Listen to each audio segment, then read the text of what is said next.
I agree with Kuti.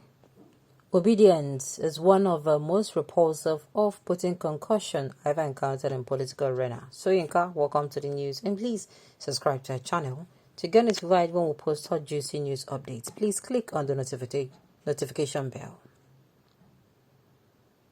In a statement issued on Friday titled Fascism on Course, Soyinka said the seeds of incipient fascism in the political arena have evidently matured.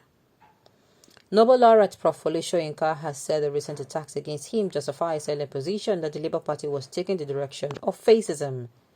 In a statement issued on Friday titled Fascism on Course, Soyinka said the seeds of incipient fascism in the political arena have evidently matured. Musician Kuti has expressed his dislike for the use of the word obedience to describe the followers of B2B of the Labour Party. Soyinka said, "It is one of the most repulsive, off-putting concussions I've ever encountered in any political arena." Soyinka had criticized an attempt made by the vice presidential candidate of the Labour Party, Dati Baba Ahmed, to dictate to the Supreme Court regarding the party's suit challenging the presidential election is unacceptable. Soyinka, during an interview on Arise Television on Wednesday, condemned Baba Ahmed's statement in an interview in which he said the judgment of the Supreme Court must favor his party.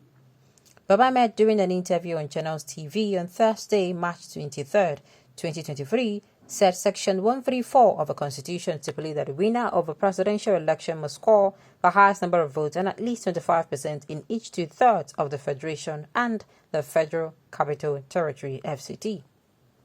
Baba Ahmed also argued that the presidential candidate of the All Progressive Congress, Bola Ahmed Tinubu, who was declared as the president-elect, did not satisfy the requirement to be declared president-elect, stating categorically that there was no president-elect for Nigeria yet because they declared failed to get 25% of the vote in the FCT.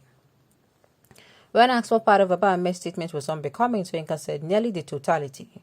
"Listen," the interviewer asked him several times. He said, "What will you do if the Supreme Court judgment is against you? If the interpretation which you're offering about the constitutional aspect of this election, if it is against that of the Supreme Court?" In a statement on Friday, Soyinka said, "It would appear that a record discharge of toxic sludge from a notorious smog factory is currently clogging the streets and sewers of the Republic of Liars. It goes to prove the point that provoked the avalanche exactly." According to the literary icon, a climate of fear is being generated. He continued, "The refusal to entertain corrective criticism, even differing perspective of the same position, has become a badge of honor and certificate of commitment, which is at stake.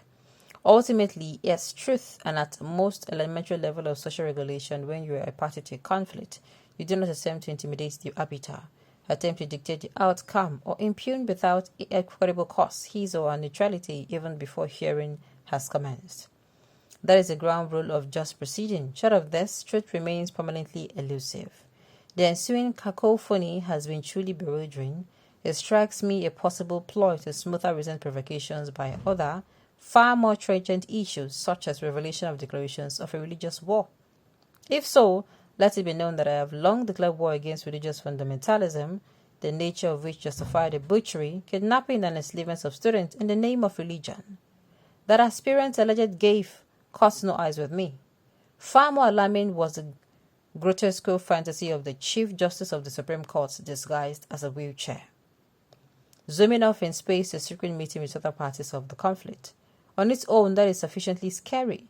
Swiftly followed thereafter by a television tirade of intimidation, it strikes one as more than the mere antics by the mentally deranged. The tactics are familiar.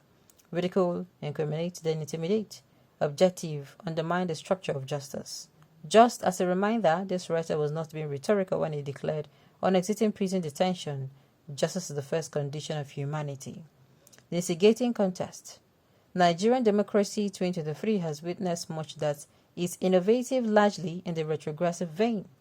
Violence and ethnic profiling, spiritual warfare in the shape of sacrificial rams to keep the slayer communities under restraint. In short, intimidation yet again. Easily overlooked, however, those missives of violence directed against dissenting voices, real or suspect. Such, for instance, were the virulent attacks and threats to the musician Kuti, his family, and iconic music shrine. His crime consisted of nothing more than declaring the name of obedience derogatory to his sense of civil dignity and activist history. Such beginnings and instances are numerous, have culminated in the open intimidation of a court of last resort, even before proceedings have begun. By the way, I do agree with Sharon Kuti. Obedience is one of the most repulsive, off-putting concussions I have ever encountered in any political arena.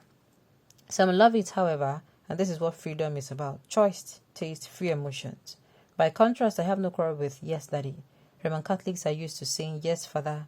Secularists say baba.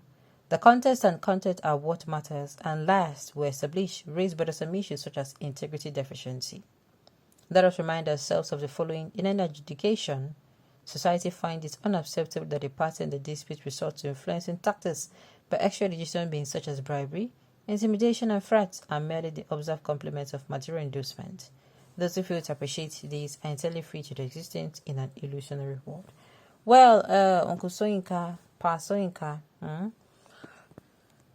try to use very simplified words. If we talk this thing, I use God beg you. Sincerely. The thing is, I fault Soyinka for coming out not to speak anything concerning this. That's why I fault him, number one. But I think what he's trying to say is that, he has been talking about the obedient movement and their way of doing things. But the thing is, you cannot separate how this issue now from that one. What make this with the violence now something like this? You see waiting good. We see waiting no day okay. You know talk say no day okay. You closed your eyes, even that thing when it resolves to people dying. Till now you never talk anything. All of a sudden you're not coming out to talk about them. They are not going to have it.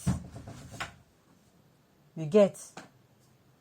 They're not having it, they're not buying it. That is what they're saying.